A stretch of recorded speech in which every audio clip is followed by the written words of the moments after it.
Hello friends, welcome my YouTube channel ज्ञान and मस्ती। अभी हम लोग पढ़ेंगे एक्सरसाइज 1.1 का क्वेश्चन नंबर सेकंड। इसके पिछले वीडियो में हमने क्वेश्चन नंबर फर्स्ट को समझाया था। अगर आप उस लेक्चर को नहीं देखे हैं तो डिस्क्रिप्शन में उसका लिंक दिया हुआ है, वहाँ पे जाकर उस वीडियो को देख सकते हैं, जिसमें फर्स्ट नंबर क्वेश्चन का आंसर है। सेकेंड नंबर क्वेश्चन जो हमारा है, इसमें लिखा हुआ है कि दर्शाइए कि कोई भी धनात्मक विषम पूर्णांक, विषम पूर्णांक आपको पता है जो नेगेटिव पूर्णांक होता है, जैसे 1, 3, 5, 7, ये सब विषम पूर्णांक है। ठीक है, तुमको बताना है कि कोई भी विषम पूर्णांक 6 क्यूब + 1, 6 क्यूब + 3, 6 क्यूब + 5 के रूप में होता है। तो कोई भी जो विषम पूर्णांक है वो इस रूप में होता है, ये हमको प्रूफ करके दिखाना है। तो थोड़ा सा अगर यहाँ पे हम ध्यान दें तो ये जो है 6 क्यूब + 1, 6 क्यूब + 3, 6 क्यूब + 5, ये कहीं ना कहीं यूक्लिड विभाजन के फॉर्मूला से लिया गया। जैसे यूक्लिड विभाजन का फॉर्मूला होता है BQ + R, A = BQ plus में R, ये यूक्लिड विभाजन का फॉर्मूला है। तो यहाँ पे देखिए ये जो वैल्यू है हमारा वो 6 क्यूब + 1, 6 क्यूब + 3 और 6 क्यूब + 5 लिखा हुआ है। यानी B के जगह पे है 6, Q का Q, और R के जगह पे एक बार 1, एक बार 3 और एक बार यहाँ पे 5 है। यानी अगर इसको यूक्लिड विभाजन के फॉर्मूला से हम देखें तो यहाँ पे जो B का वैल्यू है वो देखिए 6 है, क्योंकि यहाँ भी 6, यहाँ भी 6 और यहाँ भी 6 है।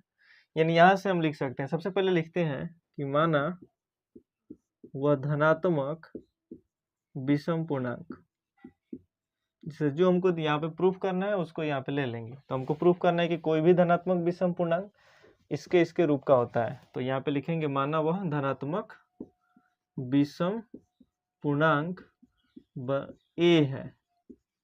क्या है? A, क्योंकि यूक्लिड विभाजन में A है। यहाँ पे आप कुछ भी ले सकते हो, x y z कुछ भी, ABCD जो भी आपकी इच्छा हो, लेकिन यूक्लिड विभाजन में A आता है इसलिए हमने A लिखा है, चूंकि समझने में आसानी रहेगा। तो हमने वो धनात्मक विषम पूर्णांक क्या ले लिया? A। तो यहाँ से यूक्लिड विभाजन से हमको 1 पता चल गया। अब यहाँ से अगर B का वैल्यू निकालें तो क्वेश्चन के हिसाब से B का वैल्यू हमारा क्या होगा? 6 होगा। 6 इसलिए क्योंकि देखिए यहाँ पे अगर यहाँ पे रखें BQ + R तो यहाँ पे 6 क्यूब + 1 है, यानी इसके हिसाब से B का वैल्यू 6 हो गया। 6 क्यूब + 3 है, यानी यहाँ पे भी 6 B का वैल्यू हो गया और यहाँ पे भी 6 B का वैल्यू हो गया। तो इस प्रकार से हमने B का वैल्यू 6 ले लिया। और आपको पता है B क्या होता है? तो B होता है भाजक। भाजक का मतलब जिससे हमको भाग देना होता है। तो एक चीज आप यहाँ पे यूक्लिड विभाजन में ध्यान से समझ लीजिएगा कि यहाँ पे B का जो वैल्यू है, B का वैल्यू वो हमेशा R से क्या होता है? बड़ा होता है। ठीक है, R से बड़ा होता है। और हाँ, ये तो ठीक है, R से बड़ा होता है B का वैल्यू। यानी अगर हम R का वैल्यू निकालें, इसको दूसरे तरीके से समझिए, इससे थोड़ा कम समझ में। अगर जैसे मान लीजिए आपको भाग दें हम 8 में या 9 में, तो 2 चौका 8, 9 में से 8 गया 1। तो यहाँ पे B का वैल्यू क्या होगा? 2, क्योंकि 2 से हम भाग दे रहे हैं। तो ये जो 2 का वैल्यू है, 2 जिसे हम भाग दे रहे हैं, वो देखिए शेषफल से क्या होता है? छोटा होता है हमेशा, क्योंकि शेषफल के बराबर तो नहीं हो सकता है। यानी यहाँ से अगर शेषफल का वैल्यू निकालें हम, R का वैल्यू, तो भाग के द्वारा हमको पता है कि R का जो वैल्यू होता है वो भाग देने वाली संख्या से हमेशा छोटा ही आएगा कभी भी। तो यहाँ पे B का वैल्यू क्या है? 6 है, यानी भाग देने वाली संख्या 6 है। तो R का वैल्यू क्या होगा? 6 से कम। 6 से कम का मतलब 1 हो सकता है, 2 हो सकता है, 3 हो सकता है, 4 हो सकता है और 5 तक जा सकता है R का वैल्यू। क्यों? यहाँ पे देख रहे हैं ना, ये रिमाइंडर है ना, R 1 है, 2 से क्या है? कम है, यानी भाग देने वाली संख्या से ये कम होता है। और नहीं तो 0 भी आ सकता है। तो यहाँ पे R का वैल्यू क्या हो सकता है? 0 भी हो सकता है। ठीक है, यहाँ पे आया समझ में ये? यानी B के वैल्यू अगर 6 है, यानी 6 से आप किसी संख्या को भाग दे रहे हैं, तो उस संख्या में शेषफल, R का मतलब शेषफल होता है, या तो वो 0 होगा और नहीं तो 6 से कम तक कोई भी नंबर आ सकता है। तो 1, 2, 3, 4, 5, यहाँ तक हमने निकाला किसका वैल्यू? R का वैल्यू। यानी इस टाइप का अगर क्वेश्चन आए तो सबसे पहले तो आपको B लिखना है कि B का वैल्यू क्वेश्चन के हिसाब से क्या दिया हुआ है, क्योंकि 4 नंबर क्वेश्चन और 5 नंबर क्वेश्चन सेम इसी प्रकार से है, इसलिए इसको ध्यान से समझिए। तो b का वैल्यू हमारा क्या है, यहाँ पे 6 है, यानी भाजक 6 है। तो रिमाइंडर क्या होगा, 0 के बराबर और नहीं तो b से छोटा। तो यहाँ पे b से छोटा 5 तक वैल्यू है, 5 तक हमने लिखा। अगर यहाँ पे हम यूक्लिड विभाजन लगाते हैं a बराबर बी क्यू प्लस आर, तो जब r का वैल्यू अगर 0 के बराबर हो, जैसे r का वैल्यू 0 से लेकर 5 तक है, तो अगर r का वैल्यू 0 हो तो a का वैल्यू हमारा क्या होगा, a बराबर होता है बी क्यू प्लस आर। तो b का वैल्यू यहाँ पे देखिए 6 लिखे हैं, तो 6 क्यू और प्लस r क्या लिए हैं 0, तो 0, तो a बराबर हो जाएगा हमारा 6 क्यू, क्योंकि 6 क्यू 0 किसी भी नंबर में जोड़ते हैं तो वो नंबर ही आता है। यानी कहने का मतलब q का वैल्यू अगर आप 1 2 3 4 कुछ भी रखते हो तो 6 से गुणा करोगे उसमें, तो वो क्या आएगा, सम पूर्णांक आएगा। अगर q का वैल्यू 1 रखोगे तो 6 में 1 से गुणा होगा तो 6 आएगा, 2 रखोगे तो 6 दूना 12 हो जाएगा। जो भी वैल्यू आए वो हमेशा सम पूर्णांक होगा। कोई दिक्कत यहाँ तक? अब बारी बारी से हम r का वैल्यू लिखेंगे, कहाँ तक, 5 तक। तो पहले हमने 0 लिया, अब 0 के बाद 1 लेंगे, यानी लिखेंगे जब r बराबर क्या हो, 1 हो, तो a बराबर होता है बी क्यू प्लस आर। तो b का वैल्यू है 6 क्यू प्लस r का वैल्यू है 1। तो अब यहाँ पे 1 आ गया, तो ये हो जाएगा विषम पूर्णांक, विषम पूर्णांक। आगे जब r का वैल्यू क्या हो आपका 2 हो, तो फिर a बराबर B Q plus R, B Q यानी 6 क्यू प्लस r का वैल्यू यहाँ पे आ गया 2। तो 2 क्या है, सम संख्या है, तो इसका वैल्यू आ जाएगा सम पूर्णांक हो जाएगा। फिर क्या, जब r बराबर क्या हो 3 हो, तो जब r बराबर 3 हो तो फिर यहाँ पे a बराबर हो जाएगा 6 क्यू प्लस में 3, और ये विषम संख्या है 3, इसलिए यहाँ पे आएगा विषम पूर्णांक। यहाँ पे हम लोग लिख देंगे विषम पूर्णांक, विषम पूर्णांक। अब जब r का वैल्यू क्या हो 4 हो, तो a बराबर हो जाएगा 6 क्यू प्लस में 4, और ये हो जाएगा सम पूर्णांक। अब जब r का वैल्यू क्या हो 5 हो, तो a बराबर हो जाएगा 6 क्यू प्लस 5, और 5 विषम संख्या है इसलिए इसका वैल्यू आ जाएगा विषम पूर्णांक। अब देखिए यहाँ पे हम देख रहे हैं कोई भी धनात्मक विषम पूर्णांक, विषम पूर्णांक, ये तो सम पूर्णांक है, ये विषम पूर्णांक है, ये विषम पूर्णांक है, और ये विषम पूर्णांक है।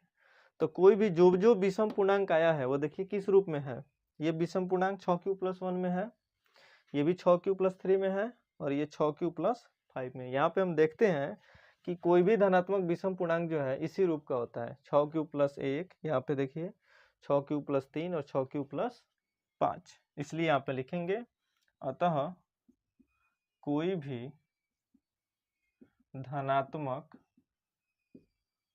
विषम पूर्णांक 6 क्यू प्लस 1, 6 क्यू प्लस 3 या 6 क्यू प्लस 5 के रूप का होता है। ये हो जाएगा हमारा प्रूफ, इसी को प्रूफ करना है हमको। चलिए इसका स्क्रीनशॉट लीजिए। एक और क्वेश्चन हम इस वीडियो में बता देते, 3 नंबर क्वेश्चन, क्योंकि छोटा सा सवाल है, वो स्क्रीनशॉट ले लिए। चलिए मिटाते हैं इसको अब।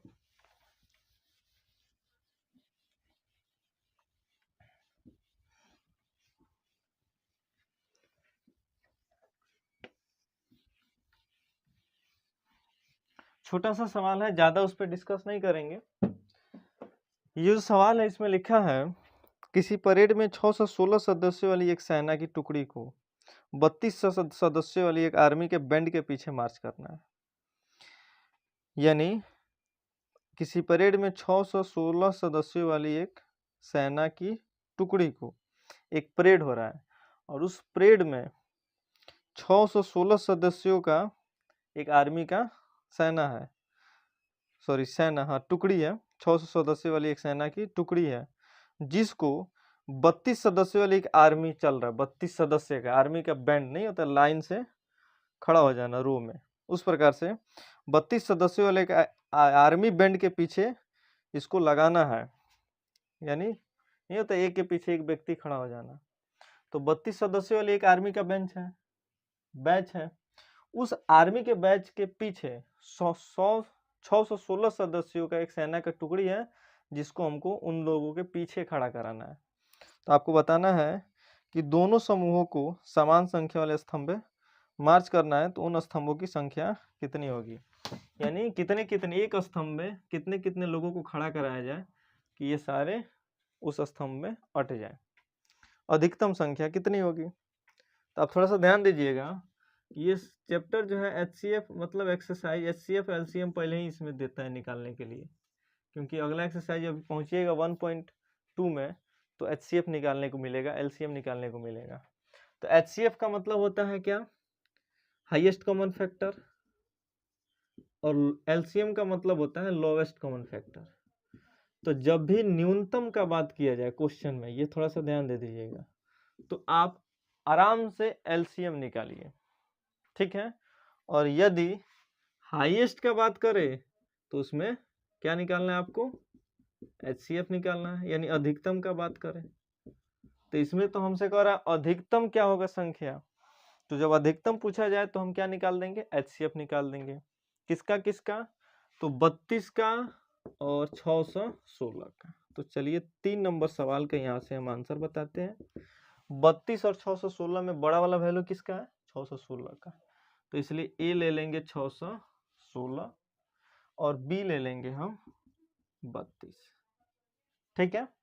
ये फिर यूक्लिड विभाजन के एल्गोरिथ्म के द्वारा हम क्या निकालेंगे, HCF निकालेंगे, जो फर्स्ट लेक्चर में आपको बताए थे। तो हमको पता है HCF कैसे निकलता है, ए बराबर होता है BQ प्लस आर, ए के जगह पे डाल देंगे 616, बी के जगह पे डाल देंगे 32, और जब 32 से हम निकालेंगे HCF 616 का, तो ये हमारा निकलेगा 9 बार में अगर इसको काटते हैं तो ये हो जाएगा 10 बार में 320। पहले 32 से कम 32 कर लेते हैं, 11 में से 2 गया 9, 5 में से 3 गया 2, ये 6 यहाँ पे आ जाएगा, यानी 1 Q का वैल्यू यहाँ पे क्या आया हमारा 1 प्लस R का वैल्यू क्या आया 296, इतना आया।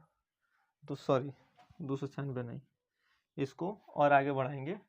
अब कितने बार में, 8 बार में अगर करते हैं हम, 8 बार में तो होगा नहीं, 9 दूना 18, 9 बार में करते हैं तो 9 दूना 18 और 9 तरीके 27, 27 है 1 28, 16 में से 8 गया 8, यहाँ पे हो जाएगा 0 0, और ये 32 यहाँ पे आ जाएगा, तो 8 चौका 32, ये कट जाएगा।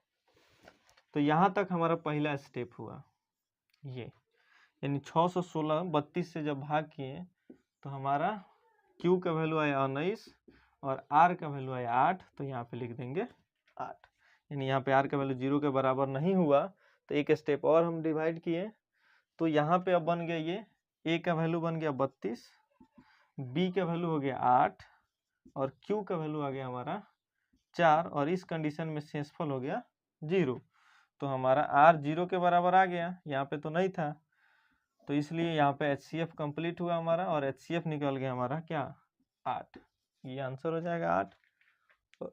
8 गो स्तंभ हमको अधिक से अधिक स्तंभ बनाना पड़ेगा, जिसमें सारा सेना का ये जो टुकड़ी है आसानी से मार्च कर सकते हैं।